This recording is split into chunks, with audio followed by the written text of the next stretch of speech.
Hello students, welcome back this channel Mathema academy. Students, आज हम लोग linear equation in two variables का exercise 1.3 start करने वाले हैं, जो कि हमारा एक्सरसाइज 1.1 एंड 1.2 कंप्लीट हो गया है। एक्सरसाइज बोलिए या फिर प्रैक्टिस सेट बोलिए, बोथ आर सेम। ठीक है, ऐसा नहीं है कि एक्सरसाइज यहाँ पे आपके बुक में प्रैक्टिस सेट है तो बोलेंगे सर ये क्या आपने नया कर दिया। नया कुछ भी नहीं है। एक्सरसाइज बोलिए या प्रैक्टिस सेट बोलिए, बोथ आर सेम। ठीक है, अभी देखिए हम लोग ने दो मेथड यहाँ पे कंप्लीट कर चुके हैं पढ़कर। क्या है पहला मेथड, क्या था? Elimination of equating of coefficient. Equating coefficient को हम लोग इक्वेट करके पढ़े हैं, जहाँ पे लीनियर इक्वेशन से हम लोग ने दो दो वेरिएबल्स का आंसर निकाला था, that is called X Y के फॉर्म में या एम एन के फॉर्म में या ए और बी के फॉर्म में। जैसा आपको वेरिएबल्स दिया, अगर एक्स वाई दिया है that is called two variables, अगर एम एन दिया that is called two variables, अगर ए बी भी दिया है that is called two variables. ठीक है, दूसरा मेथड हम लोग ने इंटरेस्टिंग मेथड पढ़ा था, that is called graphical method. Graphical method is the most important part in this chapter. अच्छा स्टूडेंट्स, एक चीज मैंने आपको यहाँ पे बताया नहीं है, ये जब चैप्टर कंप्लीट होगा उसके एंड में मैं आपको बताऊंगा कि ये चैप्टर जो है कितने मार्क्स का एग्जाम के अंदर पूछा जाता है, ताकि आपको और बेनिफिट मिले कि ये चैप्टर आपके लिए कितना स्कोरिंग है, कितना आप ये चैप्टर से अच्छे से पढ़ाई कर सकते हैं एग्जाम में स्कोर करने के लिए। ठीक है, तो ये आज का जो चैप्टर है, आज का जो यहाँ पे एक्सरसाइज है, ये बहुत ज्यादा इंपॉर्टेंट एक्सरसाइज होने वाला है। क्यों? क्योंकि ये साइंटिस्ट के बेसिस पे है। साइंटिस्ट के बेसिस पे that is called Cramer's rule. Cramer's rule अगर आपको समझ में आएगा तो डिटर्मिनेंट्स अगर आपको समझ में आए तो क्रैमर्स 100% समझ में आएगा।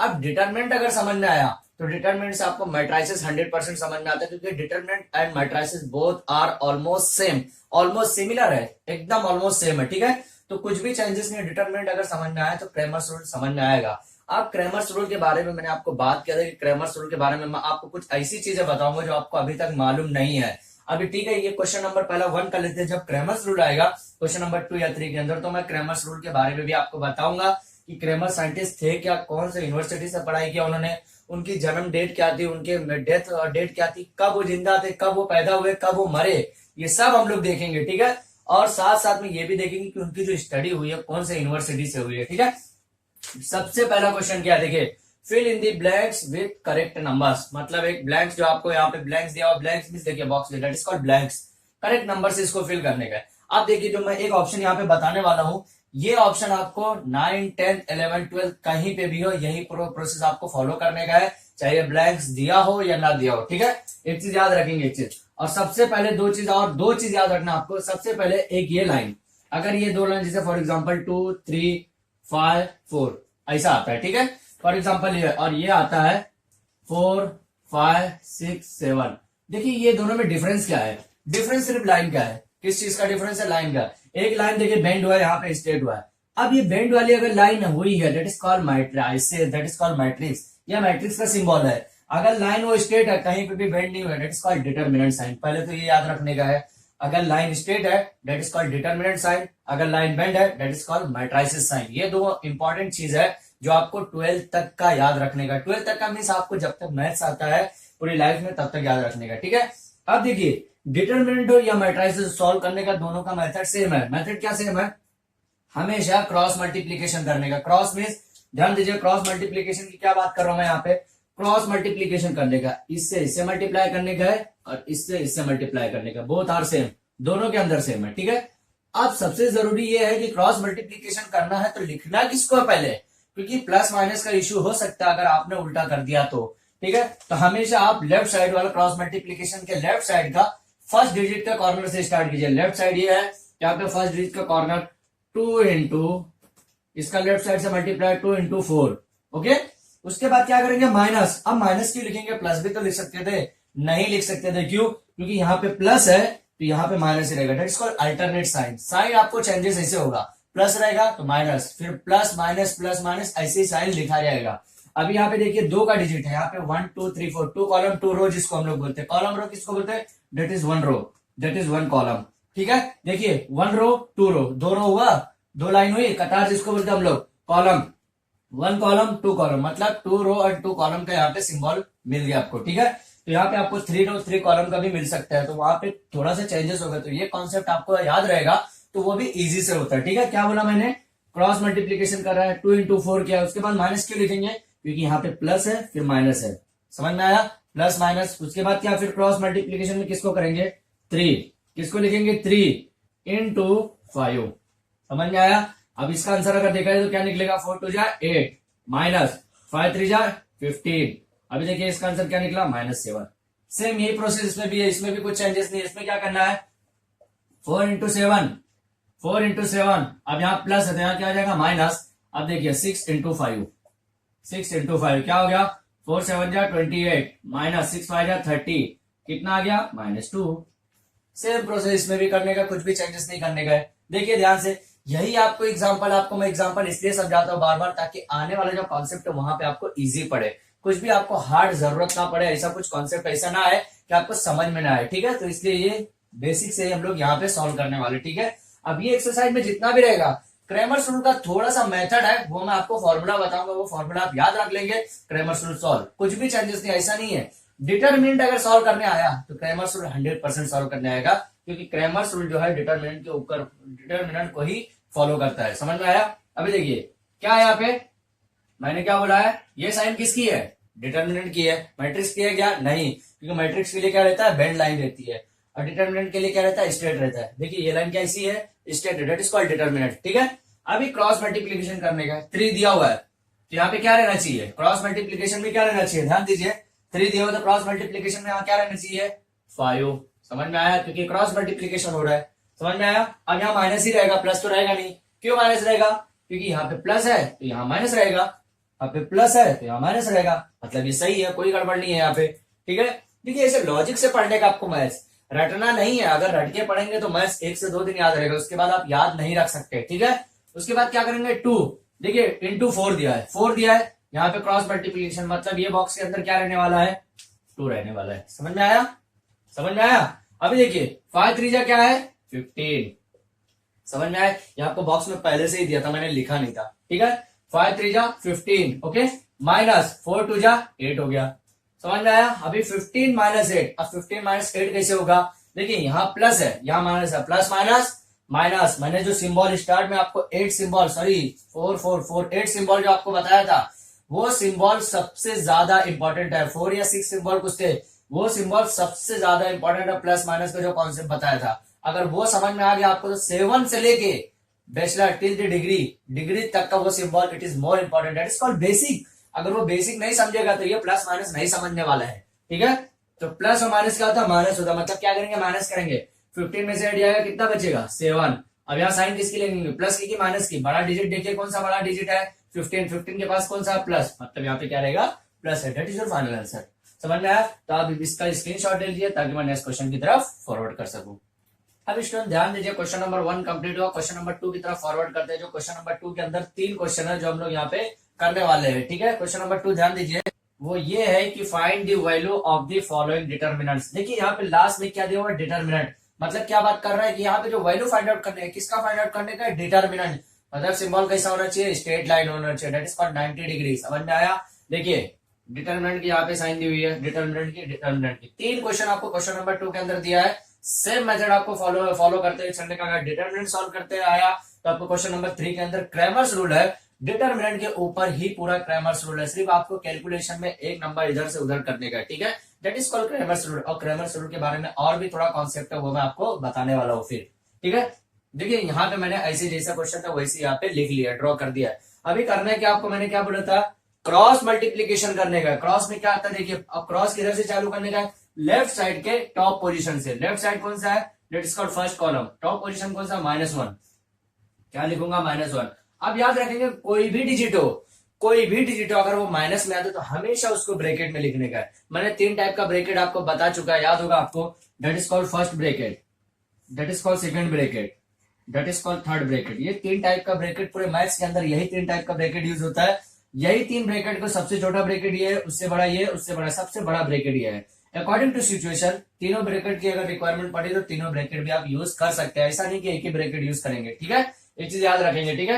लेकिन सबसे पहले कोशिश कीजिए, ट्राई कीजिए कि सबसे पहले छोटा ब्रैकेट ही यूज करने का, आपको बड़ा ब्रैकेट कभी नहीं यूज करने का है। ऐसा कुछ गलत नहीं है, आप रॉन्ग नहीं रहेगा अगर आप बड़ा ब्रैकेट यूज करेंगे, लेकिन हैबिट इसकी बनाएंगे। सबसे पहले ये बनाएंगे, फिर उसके बाद और थोड़ा कॉम्प्लिकेशन हो रहा है, समझने में प्रॉब्लम हो रही है तो ये ब्रैकेट यूज कीजिए, और कॉम्प्लिकेशन हो रहा है तो ये तीनों ब्रैकेट यूज कीजिए, कोई प्रॉब्लम नहीं है, ठीक है।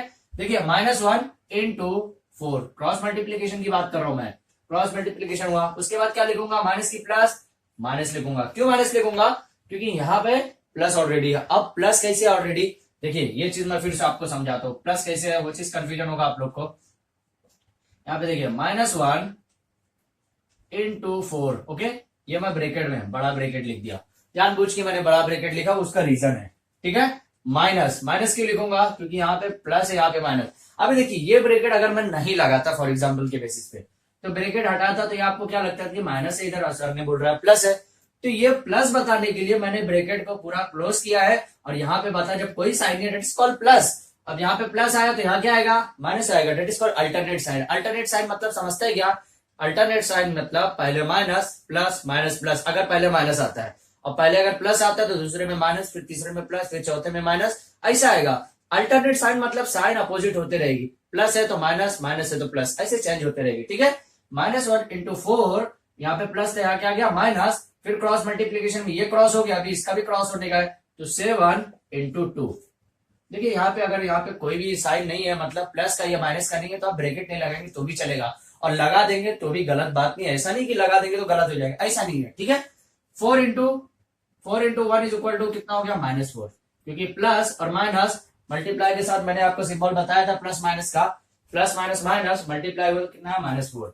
अभी देखिए ये माइनस तो ऑलरेडी रहेगा, 7 2 जा 14, समझ में आया। अब देखिए ये माइनस माइनस क्या होता है, मैंने आपको बताया था माइनस माइनस माइनस ही होता है, नॉर्मल साइन के अंदर, मल्टीप्लाई के अंदर नहीं। किसी से आप 4 रुपए अगर कर्जा लिए है, 14 रुपया और कर्जा ले रहे, तो आप कर्ज में ही रहने वाले, लॉस में ही रहने वाले, प्रॉफिट में नहीं आने वाले। तो 14 और 4 कितना हो जाएगा 18। साइन किसकी लगेगी, बड़े के पास, बड़े वाली साइन कौन सा है यहाँ पे 14 के पास कौन सा माइनस। अब बोलेंगे सर इसके पास भी तो माइनस है, लेकिन कॉन्सेप्ट के हिसाब से, यहाँ पे अंडरस्टैंडिंग के हिसाब से बड़े वाले के पास जो साइन रहेगा वही यूज करना आपको।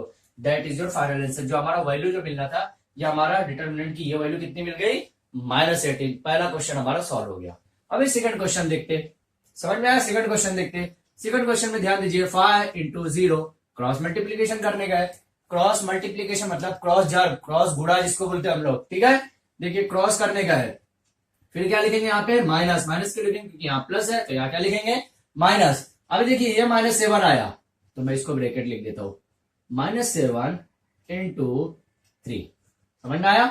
ये मैं ब्रैकेट लिखने का रीजन क्या, कि इसमें आपको कंफ्यूजन ना हो, इसलिए ब्रैकेट लिखा जाता है, ठीक है। अभी देखिए क्या हो गया, 5 इंटू 0 0, 0 के साथ कोई भी मल्टीप्लाई आएगा तो वो 0 ही रहने वाला, चाहे कितना बड़ा भी अदद हो, कितनी बड़ी भी डिजिट हो, कितना बड़ा भी तुर्रम खान हो, अगर वो 0 के साथ मल्टीप्लाई हो रहा है तो वो 0 ही आने वाला है, समझ में आया।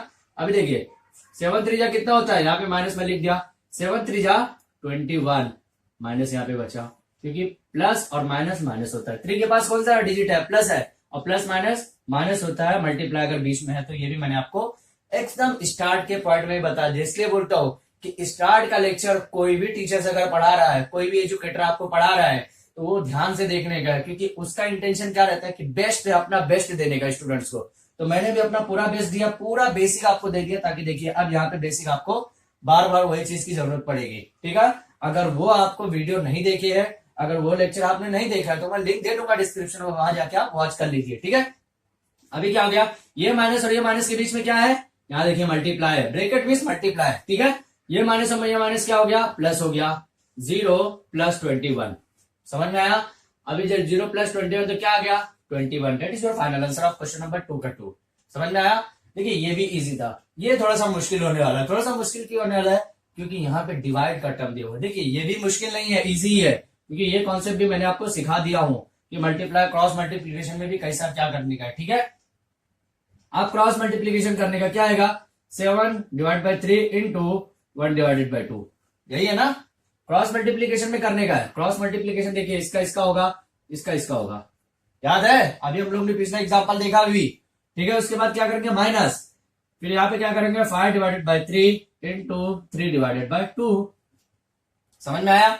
अभी देखिए क्या करना है, देखिए यहाँ 2 मेथड से हम लोग सॉल्व कर सकते हैं। 2 मेथड कैसा हुआ वो भी मैं आपको बता रहा हूं, 2 मेथड हुआ कैसे सॉल्व करने का तरीका मैं आपको बता रहा हूं। वो भी जब भी मल्टीप्लाई आता है, जब भी मल्टीप्लाई की साइन बीच में आती है, तो जो यहाँ पे मल्टीप्लाई होगा वो फेस टू फेस होगा। फेस टू फेस बोले तो सामने टू सामने, इसका इसके सामने होगा, इसका इसके सामने होगा, समझ में आया। तो 7 1 जा 7, 3 2 जा 6। ये भी मैंने बताया था कि प्लस माइनस जब आता है, प्लस माइनस अगर यहाँ पे बीच में प्लस या माइनस है, तो वहां पे पूरा रूल चेंज हो जाता है। पूरा रूल कैसे चेंज हो जाएगा, कि नीचे अगर डिजिट सेम है, वो भी मैं आपको बता रहा हूँ, टेंशन मत लीजिए। देखिए इसको 2 डिजिट से कर सकते हैं, 2 मेथड से कर सकते हैं। या फिर आप ये 3 कैंसिल कर दीजिए, समझ में आया क्या बोल रहा हूँ। या फिर आप 5 3 जा मल्टीप्लाई कीजिए, 3 2 जा मल्टीप्लाई करके कैंसिल कीजिए, कोई प्रॉब्लम नहीं है। देखिए अगर आप 3 3 से कैंसिल करते हैं, देखिए मैं क्या बोल रहा हूँ यहाँ पे, ये मैं एक बार सामने यहां लिखता हूं ताकि आपको और अच्छे से समझ में आए। 7 divide by 6 minus 5 divided by 3 into 3 divided by 2। अगर मैं 3 3 कैंसिल करता हूं, 3 और 3 कैंसिल करता हूं, क्या हो जाएगा, 7 divide by 6 minus 5 divided by 2 हो जाएगा। ओके, अब देखिए मैंने क्या बोला था कि जब बीच में प्लस या माइनस आएगा तो मल्टीप्लीकेशन का रूल चेंज हो जाता है। रूल क्या चेंज होगा, सेम यहाँ पे क्रॉस मल्टीप्लीकेशन करने का है, क्रॉस इसका इसका मल्टीप्लाई, इसका इसका मल्टीप्लाई, और डिटरमिनेंट यहाँ पे जो डिनोमिनेटर का मल्टीप्लाई सीधा सीधा होगा, that is cross multiplication. Determinant के जैसा ही है, लेकिन इसमें एक नया क्या है कि नीचे नीचे का भी मल्टीप्लाई होगा। समझ में आया। देखिए 7 2 जा 14 माइनस 6 5 जा 30 divided by 12 is equal to कितना आ गया, minus 16 divided by 12, that is your final answer. इसको कट कीजिए, आपका फाइनल आंसर आएगा। कट करेंगे तो कितना मिलेगा, देखिए 4 3 12 जैसा हम लोग बोलते हैं, 4 4 जा 16, कितना आंसर आ गया, minus 4 divided by 3, that is your final answer. अगर आप कट नहीं करते हैं, अगर आप कट नहीं करते हैं, माइनस 5 3 जा 15 3 2 जा 6, आपको चेक क्या करना रहता है मल्टीप्लीकेशन के लिए, नीचे क्रॉस मल्टीप्लीकेशन के लिए नीचे क्या चेक करना रहता है कि यहाँ पे जो डिनोमिनेटर है वो सेम होना चाहिए। अगर वो सेम रहा तो मल्टीप्लाई नहीं करेंगे, जस्ट सिर्फ जोड़ देंगे या घटा देंगे, जो भी आप करेगा। लेकिन अगर यहाँ पे डिफरेंट रहा, डिटरमिनेंट बोल रहा हूँ, डिनोमिनेटर का डिफरेंट रहा तो आपको क्रॉस मल्टीप्लीकेशन करना पड़ेगा। देखिए 6 6 सेम है, तो यहाँ पे आपको मल्टीप्लाई करने की जरूरत नहीं है, ठीक है। यहाँ पे क्या हो जाएगा अभी, माइनस 8 डिवाइडेड बाय 6 हो जाएगा। माइनस 8 डिवाइड बाय 6 कैसे हुआ, माइनस 8 डिवाइड बाय 6 कैसे हुआ, 7 माइनस 15, यहाँ 2 टाइम 6 है, एक ही टाइम लिखेंगे। समझ में आया, is equal to minus 8 divided by 6। समझ में आया, तो यहाँ पे क्या लिखेंगे, देखिए 3 2 जा 6, सॉरी 3 2 जा बोल रहा हूँ, यहाँ पे 2 3 जा 6, क्योंकि अगर 3 से मैं डिवाइड करता हूँ 3 से 8 तो नहीं कटेगा, तो मेरे को 2 से ही कट करना पड़ेगा। तो 2 3 जा 6, 2 4 जा 8, देखिए हमारा फाइनल आंसर क्या आ गया, माइनस 4 डिवाइडेड बाई 3। ये तरीके से करेंगे, अगर ये मेथड से तो भी माइनस 4 डिवाइड बाई 3 आ रहा है, ये मेथड से करेंगे तो भी माइनस 4 डिवाइड बाई 3 आ रहा है। आपको मेथड कौन सा यूज करने का है, देखिए यहां से करेंगे, यहाँ पे 2 मेथड दिमाग में आ सकता है, इंसान हमेशा पहले कट कर देता है, कट करेंगे तो भी कोई इशू नहीं है, ठीक है। यहाँ पे 5 डिवाइडेड बाई 2 बचेगा, लेकिन नीचे जब डिनोमिनेटर में सेम नहीं रहता है तो क्रॉस मल्टीप्लीकेशन करना रहता है, जो मैं आपको फर्स्ट लेक्चर के अंदर ही बता चुका हूं कि क्रॉस मल्टीप्लीकेशन करना कैसा है, अगर प्लस माइनस आ रहा है या मल्टीप्लाई आ रहा है तो, ठीक है। तो यहाँ के साथ हमारा क्वेश्चन नंबर 2 का थर्ड भी कंप्लीट होता है। आप इसका स्क्रीनशॉट ले लीजिए ताकि मैं क्रैमर्स रूल आपको बता सकूं। अब स्टूडेंट ध्यान दीजिए, क्वेश्चन नंबर 3 जो है it is most important questions in this exercise, क्योंकि यही एक्सरसाइज के बेसिस के लिए हमको क्वेश्चन नंबर 1 और 2 पढ़ना था, जो हम लोगों ने डिटरमिनेंट अच्छे से पढ़ लिया है, ठीक है। क्वेश्चन नंबर 3 क्या है, solve the following simultaneous equations using Cramer's rule. देखिए सबसे ज्यादा इंपॉर्टेंट जो है ये क्रैमर्स रूल।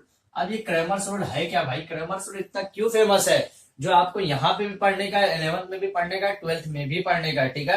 क्रैमर्स रूल आया मतलब डिटरमिनेंट आने वाला है, डिटरमिनेंट आया मतलब मैट्रिक्स भी आएगा, जो आपको 11th में भी मैट्रिक्स आएगा, 12th में भी मैट्रिक्स आएगा, बैचलर डिग्री आप करेंगे वहां पे भी मैट्रिक्स आएगा। इससे क्या पता चला कि डिटरमिनेंट और क्रैमर्स रूल अभी आप अगर पढ़ लेते हैं अच्छे से तो आपका 11th 100% निकलने वाला है एक चैप्टर, ठीक है। 12th का भी आपको बहुत सारे पोर्शन निकल जाएंगे, बैचलर डिग्री में भी आपको क्रैमर्स रूल 2-3 पॉइंट आपको पढ़ने मिलता है, 2-4 मार्क्स के एग्जाम के अंदर भी पूछे जाते हैं, जो यहाँ पे अगर आप पढ़ ले तो देखिए कितना जगह आपको एडवांटेज बेनिफिट मिलने वाला है, ठीक है। तो क्रैमर्स रूल है क्या, सबसे पहले देखिए क्रैमर जो रूल है उसका साइंटिस्ट का नाम क्या था, गैब्रियल क्रैमर।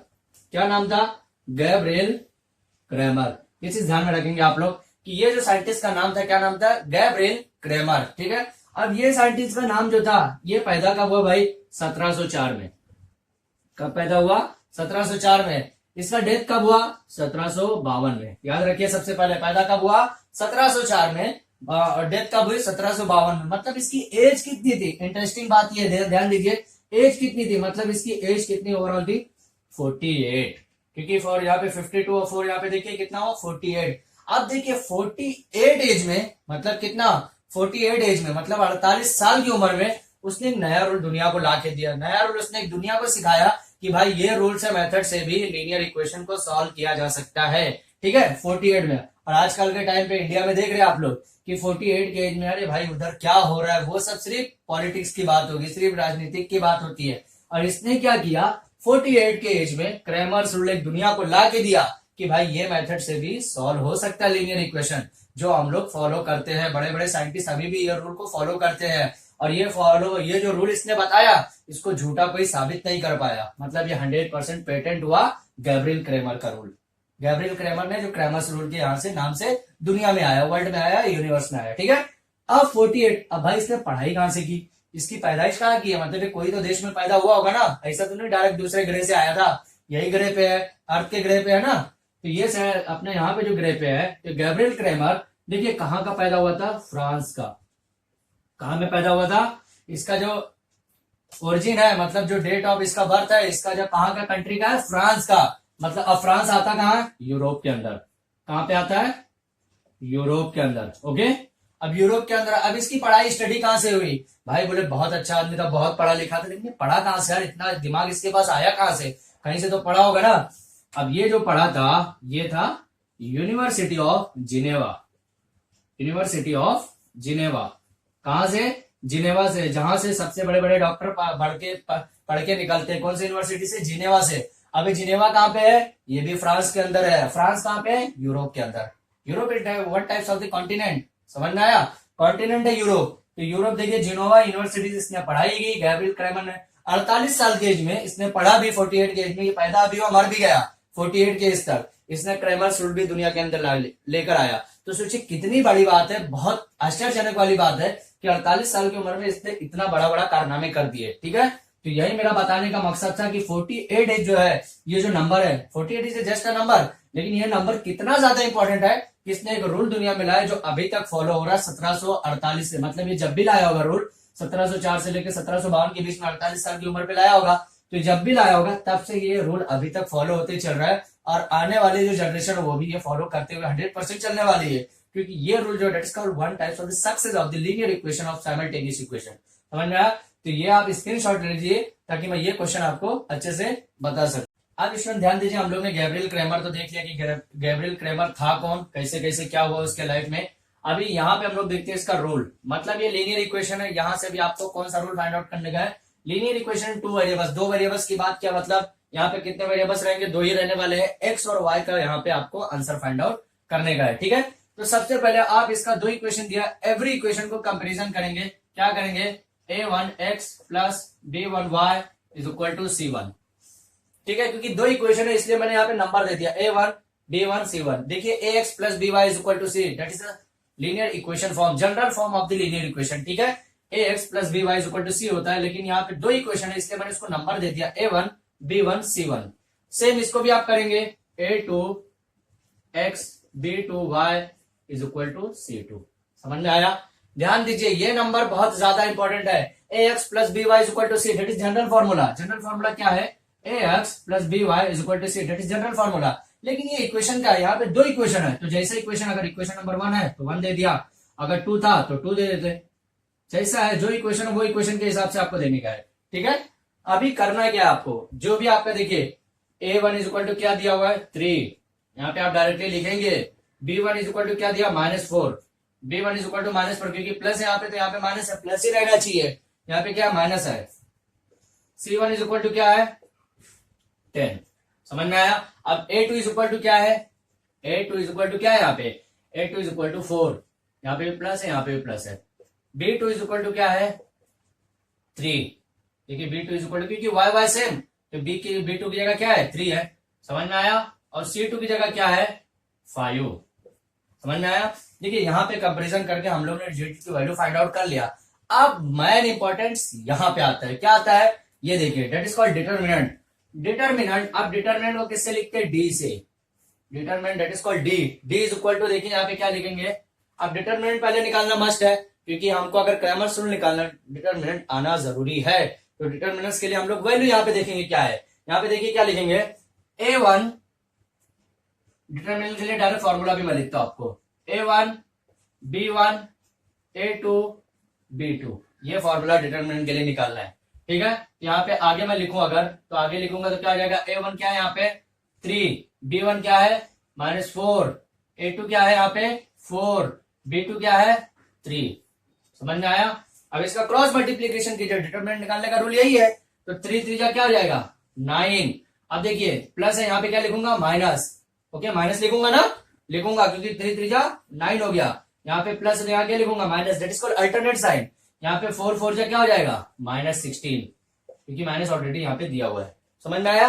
अब ये माइनस और ये माइनस मिलकर क्या हो जाएगा प्लस हो जाएगा। क्या हो जाएगा प्लस 9 + 16। तो 9 + 16 क्या हो जाएगा 25। मतलब क्या पता चला आपको कि डी की वैल्यू जो है क्या है 25। That is called determinant. D की वैल्यू क्या है 25। समझ में आया। अब सेम dx की वैल्यू निकालेंगे। किसकी dx की। देखिए यहां पे क्या करेंगे c1 b1 c2 b2। Okay dx निकालने का। अब dx मतलब क्या निकालना था, ये वाला फॉर्म निकालना था। तो जब ये वाला अगर फॉर्म में निकालना है मतलब क्या हुआ यहाँ पे ध्यान दीजिए, ये वाला फॉर्म में क्या आता है a1 a2 आता है। तो a1 a2 नहीं ले सकते हम लोग, क्योंकि हम लोग यही तो dx निकाल रहे हैं इसी का फॉर्म। तो a1 a2 नहीं लेंगे तो फिर क्या लेंगे, a1 a2 है क्या इसके अंदर, नहीं है। अभी देखिए जब dy आएगा ना y का फॉर्म, तो b1 b2 नहीं आने वाला, 100% b1 b2 नहीं आएगा। वहां पे क्या आएगा c1 c2 आएगा और a1 a2 आएगा। ठीक है समझ में आया। a1 a2 किसके नीचे, x के नीचे है, और x के नीचे a1 a2 जब है तो वो यहाँ पे आएगा क्या, नहीं आएगा। समझ में आया। अभी देखिए सेम यहाँ पे जो हम लोग ने लिखा c1 क्या है यहाँ पे 10, c1 क्या है 10, b1 क्या है, b1 ढूंढिए कहां पे है, b1 यहाँ पे -4। ओके c2 क्या है 5, c2 क्या है 5, यहाँ पे b2 क्या है 3। देखिए ये आराम से करने का, ये एकदम आराम से रिलैक्स से करने का, क्योंकि ये वैल्यू अगर गलत आ गई यहाँ पे डिटरमिनेंट के जो सॉल्यूशन है वो गलत आने वाला है। ठीक है यहाँ पे देखिए फिर क्या करना है, अब डिटरमिनेंट आ गया, करना क्या है क्रॉस मल्टीप्लीकेशन। तो 10 × 3, यहाँ प्लस है यहाँ, तो यहाँ पे क्या आएगा माइनस आएगा। समझ में आया। यहाँ पे देखिए -4 × 5। समझ में आया, -4 × 5। समझा ना। अभी क्या करेंगे 10 × 3 दैट इज कॉल्ड 30 माइनस, यहाँ पे क्या हो जाएगा 4 5 जा कितना हो जाएगा -20 हो जाएगा, क्योंकि माइनस है। अब ये माइनस और ये माइनस मिलकर क्या हो गया प्लस, 30 + 20 कितना आ गया, 30 + 20 कितना आ गया 50। समझ में आया। यहाँ पे देखिए dx की वैल्यू भी हमको फाइंड आउट हो गई है। dx की भी वैल्यू फाइंड आउट हो गई। dx की वैल्यू क्या है, dx = 50। समझ में आया। सेम dy की वैल्यू फाइंड आउट करेंगे। अब dy = क्या करेंगे, ध्यान दीजिए यहाँ पे भी 10 डिटरमिनेंट फाइंड आउट करने का। अब मैंने क्या बोला, जहां पे dx आया वहां पे क्या कर रहे थे a1 a2 नहीं ला रहे थे। अब y आया तो b1 b2 लेंगे क्या, नहीं लेंगे। तो यहाँ पे क्या आ जाएगा a1 c1 a2 c2। समझा गया। अभी क्या करेंगे सेम ये वैल्यू फाइंड आउट करने का। अब ये लिखने का रीजन क्या है कि ये लिखेंगे तो यहां से वैल्यू डायरेक्टली पुटअप कर सकते हैं हम लोग। समझ में आया। तो a1 की वैल्यू क्या है 3, c1 की वैल्यू क्या है 10, a2 की वैल्यू क्या है 4, c2 की वैल्यू क्या है 5। देखिए ये बार बार प्रैक्टिस करेंगे ऑटोमेटिक याद हो जाएगा। अभी थोड़ा सा और लग रहा होगा कि ये यहाँ ढूंढो फिर यहाँ जाओ फिर यहाँ लिखो फिर यहाँ कंफ्यूजन हो रहा है। जब बार बार प्रैक्टिस करेंगे ना इजी हो जाएगा, कोई प्रॉब्लम नहीं है। ठीक है क्रॉस मल्टीप्लीकेशन कीजिए, 3 × 5 माइनस 10 × 4। समझा। तो 15 - 40 अभी कितना आ गया -25। समझ में आया। तो dy की वैल्यू क्या हो गई 25। समझ में आया। अभी dy की वैल्यू क्या हो गई, यहाँ पे dy की भी वैल्यू फाइंड आउट कर लिया हम लोग। कितनी आ गई वैल्यू dy की -25 आ गई। समझ में आया यहाँ पे। अब इंपॉर्टेंस क्या है यहाँ पे, x और y की वैल्यू फाइंड आउट करनी। तो क्या लिख सकते हैं हम लोग, x = देखिए अब यहां से इंपॉर्टेंट क्या है, x = dx / d। ये भी एक फॉर्मूला है, ध्यान दीजिए dx / d। dx क्या दिया हुआ है, dx की वैल्यू 50, d की वैल्यू कितनी दी है 25। कितना आ गया ये 25 सेकेंड में 25, 25 × 50 करते ना हम लोग ऐसा टेबल, दैट इज कॉल्ड 2। तो x की वैल्यू कितनी आ गई, x = कितना आ गया वैल्यू, x = 2 आ गया। x = 2 आया तो सेम y की वैल्यू भी फाइंड आउट कर लेते हैं। अभी y = यहाँ पे dx था, यहाँ पे dy / d। dy भी हम लोग ने फाइंड आउट किया है, यहाँ पे किया है। ठीक है तो dy कितना है -25 डिवाइडेड बाय 25। d की वैल्यू क्या है 25, 25 कैंसल, 25 कैंसल, क्या बचा -1। कितना बचा -1। तो y की वैल्यू क्या आ गई -1। That is your final answer. देखिए क्रैमर्स रूल कितना इजी से x और y की वैल्यू भी निकालना है, यहाँ पे हमको बता दिया कैसे कैसे सॉल्यूशन करने का है। तो that is your final answer x is equal to, अब आप क्या लिखेंगे, द इक्वेशंस, मतलब क्या लिखेंगे यहाँ पे, द सॉल्यूशन ऑफ x और y is equal to 2, -1, that is your final answer. आप इसका स्क्रीनशॉट ले लीजिए ताकि मैं नेक्स्ट क्वेश्चन, आज के वीडियो के लास्ट क्वेश्चन की तरफ फॉरवर्ड कर सकूं। स्टूडेंट ध्यान दीजिए, क्वेश्चन के अंदर स्क्रीनशॉट लेने से पहले एक चीज और क्या ध्यान रख सकते हैं कि x की वैल्यू यहाँ पे जब लिख ले तो आपका मार्क्स ना कटे, इसलिए यहाँ पे आप क्या लिख सकते हैं, x और y के लिखने से पहले बाय क्रैमर्स रूल लिख सकते हैं, बाय क्रैमर्स रूल। अगर नहीं लिखेंगे तो भी चलेगा, लेकिन ये लिखेंगे तो मस्ट है कि आपके मार्क्स जो डिटेक्ट होने वाले, जो कट होने वाले, कट नहीं होगा, क्योंकि यहाँ से डायरेक्टली यहाँ पे क्रैमर्स रूल चालू होता है, तो यहाँ पे लिखेंगे तो कोई इशू नहीं है। तो इसके साथ आप इसका स्क्रीनशॉट ले लीजिए ताकि मैं आज के वीडियो का लास्ट क्वेश्चन आपको बता सकूं। स्टूडेंट ध्यान दीजिए, क्वेश्चन नंबर 3 का जो 2 है ये बहुत इंपॉर्टेंट क्वेश्चन है। इंपॉर्टेंट क्वेश्चन क्यों है, क्योंकि ये क्वेश्चन को थोड़ा सा टिल्ट किया, थोड़ा सा घुमाया है, ठीक है। आपको करना वही रूल है, लेकिन इसलिए मैं आपको अभी थोड़ी देर पहले जनरल फॉर्मूला बताया था। कौन सा फॉर्मूला बताया था, ax plus by is equal to c, यही फॉर्म में आपको करने का है। देखिए ये इक्वेशन को अल्टी पल्टी किया उसने, ये इक्वेशन को इधर को उधर घुमा दिया है। करना है कि आपको ax प्लस by, मतलब x और b को एक साथ में लेफ्ट साइड में करने हैं, और c वाला फॉर्म जो है, जो डिजिट्स है, वेरिएबल्स के साथ नहीं है, उसको राइट साइड में करने का है। तो इसके हिसाब से देखिए, सबसे पहले हम लोग क्या करेंगे यहाँ पे, इसके हिसाब से क्या कर सकते हैं यहाँ पे, 4x प्लस 3y, यहाँ पे हम लोग क्या करेंगे, x और y जो है लेफ्ट साइड में करने का है, और जो डिजिट वाला टर्म है उसको क्या करेंगे, राइट साइड में शिफ्ट करेंगे। तो 4x प्लस 3y ये ओनली डिजिट है, इसके पास वेरिएबल्स है क्या, नहीं है, तो इसको राइट साइड में शिफ्ट करेंगे। अगर ये माइनस है, राइट साइड में जाएगा तो क्या जाएगा, प्लस हो जाएगा। वेरी गुड, क्वेश्चन नंबर 1 दे दिया मैंने, इसको समझ में आया। अब इसको मैं क्या दे सकता हूं, जनरल फॉर्म में ax1 plus by1 is equal to c1। Compare करने का, अपने को कंपेरिजन करने का, इसलिए हम लोग ये लिखना जरूरी है, वरना जनरल फॉर्मूला यही है। इक्वेशन, दो इक्वेशन है, इसलिए a1 और a2 यहाँ पे, सॉरी x के पास नहीं लिखेंगे, यहाँ पे a1 और b1 के पास लिखेंगे। समझ में आया। अभी देखिए ये सबसे ज्यादा इंपॉर्टेंट है, इक्वेशन नंबर 2 देखिए सबसे ज्यादा इंपॉर्टेंट क्यों है, यहाँ पे ध्यान दीजिए, 6x is equal to 8 minus 5y। देखिए कितना अलग अलग ये इक्वेशन है, मतलब देख के बच्चा डर जाए कि भाई ये कोई इक्वेशन है कैसे, क्रैमर्स रूल से सॉल्व होगा कि नहीं होगा, होगा, क्योंकि क्रैमर्स रूल सॉल्व करने के लिए आपको दो वेरिएबल्स लीनियर इक्वेशन होना जरूरी है। वहां पे आपको कैसा भी क्वेश्चन है क्रैमर्स रूल से सॉल्व होने वाला, 100% आपको आंसर आने वाला है, चाहे वो डेसिमल पॉइंट में आंसर आएगा, ठीक है। ये फॉर्म में आपको करने का है, मतलब क्या हुआ, अगर अभी कौन से फॉर्म में, ये अभी ऐसा फॉर्म में ax is equal to c minus by, ऐसा फॉर्म में, कैसा है, ऐसे फॉर्म में अभी। तो इसको अगर मैं करूं तो कैसा करूंगा, ax ये माइनस by जो है plus by is equal to c, ऐसे फॉर्म में करने का है। मतलब क्या, मतलब ये है कि -5y जो है उधर लेके जाएंगे, शिफ्ट करेंगे, 6x plus 5y is equal to 8। अभी देखिए सीधा साधा हुआ कि नहीं, ax 8 square 6, ax plus by is equal to c। अभी सिंपल फॉर्म में हुआ कि नहीं। यही सिंपल फॉर्म के लॉजिक के लिए 1 मार्क्स आपको एग्जाम के अंदर दिया जाता है, क्योंकि ये बच्चे कन्वर्ट नहीं कर पाते हैं, और जब कन्वर्ट नहीं कर पाएंगे तो आगे का इक्वेशन सॉल्व नहीं कर सकते हैं, x और y की वैल्यू फाइंड आउट नहीं कर सकते हैं। अब यहाँ पे इसको भी कंपेयर कीजिए, a2x plus b2y is equal to c2। ये क्यों लिख रहे हैं, कंपेयर कर रहे हैं हम लोग, एवरी इक्वेशन को कंपेयर कर रहे हैं। अब यहाँ पे वैल्यू लिखेंगे हम लोग, a1 इज इक्वल टू क्या है, a1 इज इक्वल टू क्या है 4, यहाँ पे और क्या है, b1 इज इक्वल टू क्या है 3, c1 इज इक्वल टू क्या है 4। ओके, ध्यान से लिखेंगे आप लोग, प्लस माइनस की गलतियां नहीं होना चाहिए। c1 इज इक्वल टू क्या है 4। अभी देखिए a2 इज इक्वल टू क्या है 6, b2 इज इक्वल टू क्या है 5, c2 इज इक्वल टू क्या है 8। देखिए यहाँ पे कहीं पे भी माइनस नहीं आया है। माइनस क्यों नहीं आया, क्योंकि सब जगह देखिए प्लस, इसके पास भी है, इसके पास भी प्लस है, इसके पास भी प्लस है। यहाँ पे माइनस था, लेकिन यहाँ पे जब एक्चुअल के जनरल इक्वेशन के फॉर्म में हम लोग करेंगे तो यहाँ प्लस हो जा रहा था, ठीक है, यहाँ पे भी सेम प्लस हो जा रहा था। अब मेन इंपॉर्टेंस यहाँ पे आता है, डिटरमिनेंट फाइंड आउट कीजिए। डिटरमिनेंट फाइंड आउट करने के लिए क्या करना है आपको, a1 यहाँ पे क्या करेंगे b1, a2 यहाँ पे क्या करेंगे b2। समझ में आया। ये लिखना जरूरी है, ये लिखना इसलिए जरूरी है क्योंकि आपको याद भी होता रहेगा एटलीस्ट कि क्या वैल्यू डालना है, क्या नहीं डालने का है। a1 कितना है 4, 3, 6, 5। समझ में आया। देखिए 4, 3, 6, 5, 4, 3, 6, 5 समझा भी। तो 4 5 जा 20 माइनस 6 3 जा 18। देखिए इसकी प्रैक्टिस करेंगे बार बार आप, तो आपका आंसर आने वाला है। ठीक है, वैल्यू क्या आ गई 2 आ गई। समझ में आया।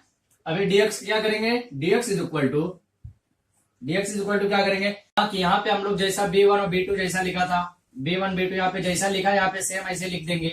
याद कीजिए B1 B2 सेम यहाँ पे लिख देंगे। यहाँ पे क्या चेंजेस करना है, C1 और C2 लिखने का है, ये ध्यान में रखने का, ठीक है। यहाँ पे इक्वल टू के साथ वही डायरेक्टली आपको लिखने का है। C1 C2 क्या दिया हुआ, C1 और B1 क्या दिया हुआ है, C1 और B1 क्या दिया हुआ 4 और 3, 4 3। C2 B2 क्या दिया हुआ, C2 और B2 8 और 5, 8 और 5। अब देखिए इसको सॉल्व कीजिए, डिटरमिनेंट तो हम लोग सॉल्व करने का तरीका आपको मालूम है। 4 5 जा 20, 8 यहाँ पे क्या आ जाएगा माइनस, 8 3 जा 24 इज इक्वल टू क्या आ गया -4। कितना आ गया dx की वैल्यू -4। समझ में आया। सेम dy की वैल्यू फाइंड आउट कीजिए। dy की कितना इजी है, देखिए क्रैमर्स रूल कितना इजी है। बच्चे लोग ऐसे हमेशा डरा के रखते हैं कि बहुत हार्ड है, कुछ भी हार्ड नहीं है भाई। देखो मैथ्स यही है, ये आपको सॉल्व करने आ गया, मैथ्स में आपको जीनियस मानने लगेंगे बच्चे। समझ में आया, यही है मैथ्स है, ऐसे ही सॉल्व किया जाता है। कुछ भी यहाँ पे अभी हम लोग ने एडवांस कुछ नहीं किया, रॉकेट साइंस कुछ नहीं पढ़ा है, जो है वही फॉलो करते हुए चल रहे हैं, ठीक है। dy देखिए, dy इज इक्वल टू क्या आ जाएगा यहाँ पे, देखिए ये C1 C2 जो था अभी इसको राइट साइड में लिखेंगे। समझ में आया क्या बोल रहा हूँ, C1 C2 राइट साइड में, और यहाँ पे क्या लिखेंगे A1 A2। अच्छा ये लिख क्यों रहे हम लोग, क्योंकि y की जगह B1 B2 था तो B1 B2 तो लिखेंगे नहीं वाले, x की जगह A1 A2 था, x की जगह A1 A2 था। अब x जब फाइंड आउट करें तो A1 A2 लिखेंगे नहीं। समझ में आया। देखिए ये याद कीजिए, उसके हिसाब से ये दोनों याद हो जाएंगे। B1 B2 dx में लिखने का है, यहाँ पे A1 A2 नहीं लिखेंगे, C1 C2 लिखेंगे। अब यहाँ पे y है तो यहाँ पे B1 B2 नहीं लिखेंगे, ये राइट साइड में शिफ्ट होगा, लेफ्ट साइड में ऑटोमेटिक यही आ जाएगा। समझ में आया। A1 C1 क्या है, A1 C1 4 4, A2 C2 क्या है, A2 और C2 6 और 8। ओके 4 8 जा कितना आ गया 32 माइनस 6 4 जा 24, कितना आ गया यहाँ पे ध्यान दीजिए 8 आ गया, 6 और 8 होगा dy। Okay that is your final answer. Final answer किसका, dx dy और डिटरमिनेंट का। समझ में आया। अब बाय क्रैमर्स रूल के हिसाब से, क्रैमर्स रूल तो हम लोग ने जब से क्वेश्चन स्टार्ट किया तभी से हो गया, लेकिन यहाँ पे लिखना मस्त है बाय क्रैमर्स रूल, क्योंकि ये सबसे ज्यादा इंपॉर्टेंट पार्ट है क्रैमर्स रूल का, ठीक है। x is equal to dx by D. Okay dx कितना दिया हुआ है, ध्यान दीजिए dx is equal to -4 divided by D कितना दिया हुआ है 2, कितना आ गया 2 1 जा 2 2 2 जा 4, कितना आ गया -2। x की वैल्यू क्या हो गई -2। y की वैल्यू की ध्यान दीजिए, y is equal to dy divided by D. dy की वैल्यू क्या है यहाँ पे 8, d की वैल्यू क्या है डिवाइड में d है, d की वैल्यू क्या है 2, तो 2 1 जा 2 2 4 जा 8, कितना आ गया 4। तो मतलब क्या पता चला, तो यहाँ पे हम लोग अब इसके आगे वाले स्टेप में क्या लिखेंगे, यहाँ पे क्या लिखेंगे, the solutions of x, y is equal to क्या लिखेंगे -2, 4। That is your final answer. समझ में आया। ये क्वेश्चन नंबर 3 का 2 यहाँ पे फाइनल आंसर हुआ। इसका आप स्क्रीनशॉट ले लीजिए, और आज हम लोग यहीं पे स्टॉप करते हैं। नेक्स्ट जो इसका रिमेनिंग पार्ट है ये एक्सरसाइज का, हम लोग नेक्स्ट वीडियो में नेक्स्ट लेक्चर में अच्छे से देखेंगे, और वहां पे हम पूरा क्रैमर्स रूल का जितना भी कॉन्सेप्ट है वो बहुत बारीकी से अच्छे के कॉन्सेप्ट के साथ देख लेंगे, ताकि आपको एग्जाम में आने वाली कोई भी प्रॉब्लम हो वो इजी से सॉल्व हो सके, ठीक है। तो जो स्टूडेंट ने अभी तक हमारे चैनल को सब्सक्राइब नहीं किया है तो प्लीज यार आप तो चैनल को सब्सक्राइब करो, और अपने फ्रेंड सर्कल को भी सेंड करो, ताकि वो भी ऐसे क्रैमर्स रूल को सॉल्व करने में उनकी भी हेल्प हो सके। Thank you.